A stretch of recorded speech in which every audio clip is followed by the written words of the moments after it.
남북한은 제5차 고위급 회담을 통해 1991년 12월 13일 남북 사이의 화해와 불가침 및 교류 협력에 관한 합의서에 서명하고 이를 공식 발표했습니다. 냉전의 시대를 넘어 대화와 협력의 시대를 약속한 1991년 12월 13일. 분단 반세기 만에 처음으로 남과 북이 서로를 인정하고 평화 공존을 약속했죠. 이 자리에 남북 대표가 마주 앉아 교류와 평화에 대해 약속을 하기까지 보이지 않은 많은 과정들을 거쳐야 했는데요. 남북 기본 합의서의 내용을 살펴보기 전에 그 힘겨웠던 과정과 합의서 탄생 배경을 한번 살펴보겠습니다. 1990년대 초 소련 등 동구권 사회 붕괴로 냉전 체제가 무너지면서 남북을 가로막았던 이념의 장벽도 서서히 흔들리기 시작했습니다. 남한은 1988년 7.7 선언 발표 이후 북방 정책을 본격화했고 소련, 중국 등 사회주의 국가들과의 관계 개선에 나섰습니다. 이 정책의 핵심은 북한이 의지하던 사회주의권 국가들과 관계를 맺음으로써 한반도 문제를 국제적 틀 속에서 풀어가려는 전략이었습니다. 당시 북한은 주요 동맹국이었던 동유럽이 무너지고 소련의 지원도 줄어들면서 경제적 어려움이 가중되었습니다. 이러한 상황 속에서 북한은 커다란 압박을 느낄 수밖에 없었고 외교적 고립 탈피의 필요성이 커졌습니다. 이런 시대의 흐름 속에서 남북은 적대적 대결의 틀에서 벗어나 화해와 협력의 틀을 모색하게 됩니다. 이에 따른 결과로 남북한 관계에도 큰 변화가 생기게 됩니다. 바로 1991년 9월 17일 남북한의 UN 동시가입. 북한은 처음엔 단일 의석 가입을 주장했습니다. 그러나 대화 과정에서 현실적 접근을 택하게 되었죠.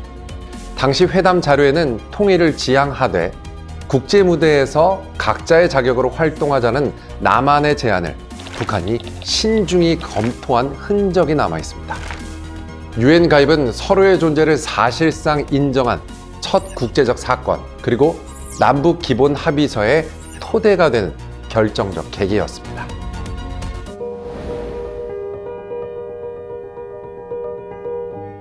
남북 기본 합의서가 91년 12월 13일 날 합의 서명이 됩니다.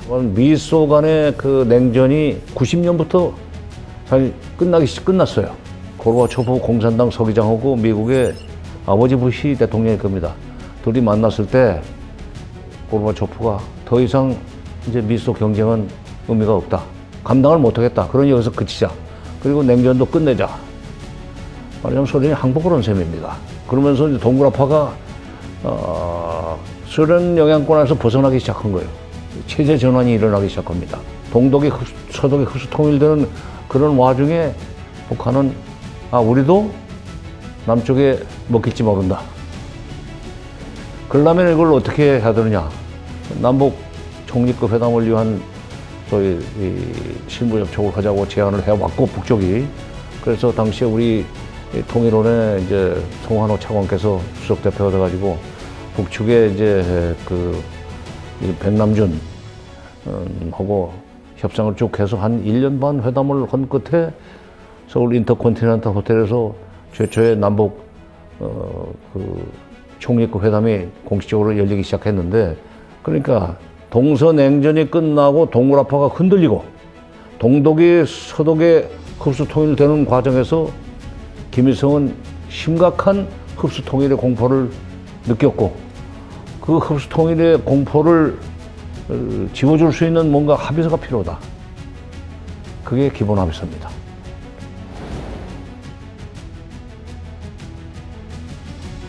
흡수 통일의 그 공포에 그 짓눌린 북한은 유엔에 가입을 해버려야 되겠다. 유엔에 가입을 해서 남과 북을 국제법적으로 두 개 국가로 만들어 놓으면은 건드리지 못하지 않겠는가. 유엔 동시가입 91년 9월 17일 날, 그 다음에 91년 12월 13일 날 남북 기본합의서 체결. 기본합의서 서명 당사자가 의미가 있어요. 대한민국 국무총리 정원식, 조선민주주의인민공화국 정무원 총리 연행목. 드디어 남북 간에 국호를 쓰기 시작했습니다. 정식 국호를. 냉전이 종식되면서 국제사회에서 한반도의 군사적 충돌을 피하고 평화적 공존체제 구축이 시대적 요구로 떠올랐습니다. 미소 대탕트, 공산권 재편, 남한의 북방 외교 등의 여러 요인들이 맞물리면서 남북 대화를 통한 체제 안정의 필요성을 인식하게 됩니다. 이렇게 한반도 긴장 완화의 바람을 타고 유엔 동시가입을 이룬 평화 열기가 채 가시지 않은 그해 12월, 남북은 또 하나의 역사를 쓰게 됩니다. 바로 남북 기본 합의서 채택. 남북한은 제5차 고위급 회담을 통해 1991년 12월 13일 남북 사이의 화해와 불가침 및 교류 협력에 관한 합의서에 서명하고 이를 공식 발표했습니다. 1991년 12월 13일 서울 쉐라톤 워커힐 호텔에서 열린 제5차 남북 고위급 회담에서 남북 간의 화해와 불가침 및 교류 협력에 관한 합의서, 일명 남북 기본 합의서가 채택됩니다. 최근 통일부는 1990년부터 1992년까지 진행된 남북 고위급 회담 문서 무려 3,000여 쪽의 사료를 공개했습니다. 이 기록에는 회담 준비 과정에서부터 유엔 동시가입 그리고 합의서 조문 문안 하나하나를 조율하는 과정이 생생히 담겨 있습니다. 이처럼 문서 한 줄 한 줄은 치열한 협상의 결과물이었습니다. 이렇게 조심스럽고 치열한 과정을 통해서 탄생하게 된 합의서에는 어떤 내용이 담겨 있을까요?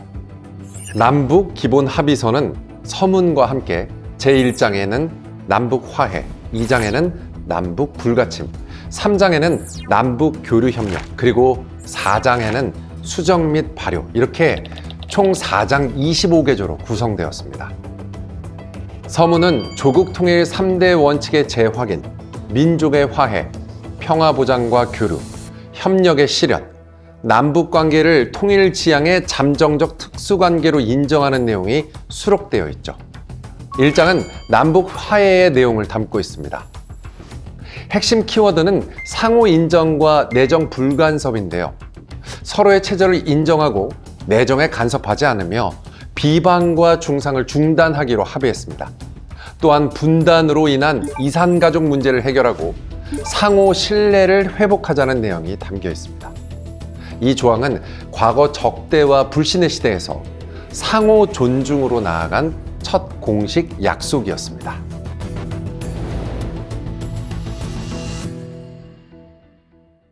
화해 부분은 정치적인 분야에서 남북 간의 이제까지의 불신을 털고 화해 분위기를 조성하고 앞으로 싸우지 않고 정치적으로 화해를 해서 통일로 지향하는 그런 모습을 보이겠다라는 그런 다짐이라고 볼 수 있습니다. 2장은 남북 불가침과 관련한 내용들을 담고 있습니다. 핵심 키워드는 무력 불사용과 군사적 신뢰 구축인데요.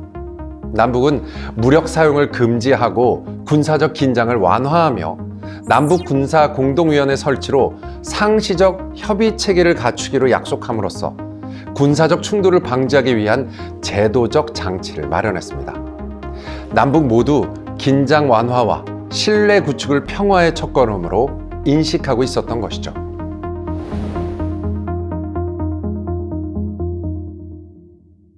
그 두 번째 분야인 불가침 분야지 않습니까? 요거는 당초에 북한은 불가침을 어떻게 할 것이냐 할 때 군축을 하자라는 게 핵심 내용이었습니다. 근데 우리 남쪽에서는 군축에 앞서서 군사적 신뢰 구축이 먼저다. 그래서 그거 가지고 또 굉장한 협상을 또 했습니다. 그런데 이렇게 이제 방향성과 구체적인 협의 기구도 만들고 구체적으로 어떤 뭘 해나가겠다라고 했지만 그 이후에 벌어진 일들은 조금 다르게 전개가 됐습니다. 북한이 남북 기본합의서 채택 이후에도 핵 개발이 지속되고 있었고 정세가 격화되고 긴장되는 속에서 군사 분과위원회가 가동되기도 했었지만 그것이 곧 중단이 되었고 그 이후에는 또 2000년대 지나서는 또 다시 대화의 분위기로 나갔기 때문에 그때는 또 장성급 회담 또는 군사 실무회담 등이 열렸습니다. 열려서 많은 합의들을 만들어냈지만 구체적으로 이행하는 데서는 또 다른 문제를 낳아서 지금은 구체적으로 실천된 것이 거의 없고 사실은 중단된 상태로 기본 합의서가 이어지지를 못했다라고 볼 수가 있습니다. 3장에는 남북 교류 협력에 관한 내용들을 담고 있습니다. 핵심 키워드는 교류와 협력인데요. 경제, 사회, 문화, 체육, 보건, 환경 등 모든 분야의 교류를 확대하기로 했습니다. 이 부분은 통일 지향적 협력 체계를 구축하여 일상의 연결을 모색한 첫 제도적 근거로 이후 남북 경협과 개성공단, 금강산 관광 등의 토대가 됩니다.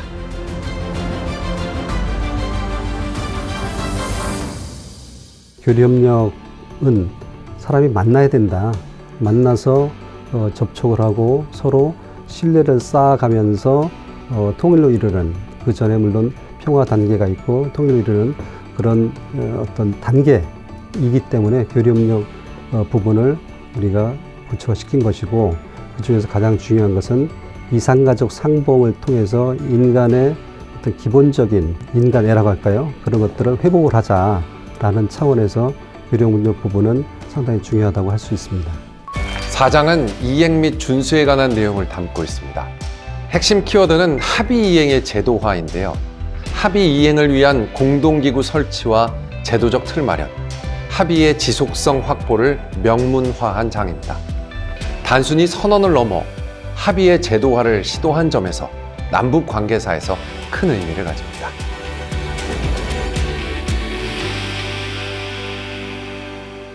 합의서가 발효된 이후에 한 달 이내 또는 석 달 이내에 분과위가 구성이 되고 공동회도 구성된 것이 있습니다. 그렇지만 이것이 지속되지는 못했습니다. 1993년도부터 북한의 핵 문제가 불거지기 시작해서 남북 간의 대화가 일단 끊긴 것이, 중단된 것이 이 합의서의 이행이 안 되게 된 직접적인 원인이었고, 그렇지만 이 정신은 계속 살아있다고 볼 수 있습니다. 교류협력 시대, 즉 2000년대 이후에 한 10여 년 동안의 교류협력 시대에서도 이 기본 합의서의 기본 정신들이 살아서 남북 간의 교류협력이 이루어졌고, 또 군사 분야에서도 작지만 조그마한 신뢰 구축 조치도 이루어졌다고 볼 수 있습니다. 남북 기본 합의서를 기초로 이후 각종 남북 경협 합의서, 개성 금강산지구 출입 체류 합의서 등 200여 건의 각종 남북 합의서들이 체결 시행되었습니다.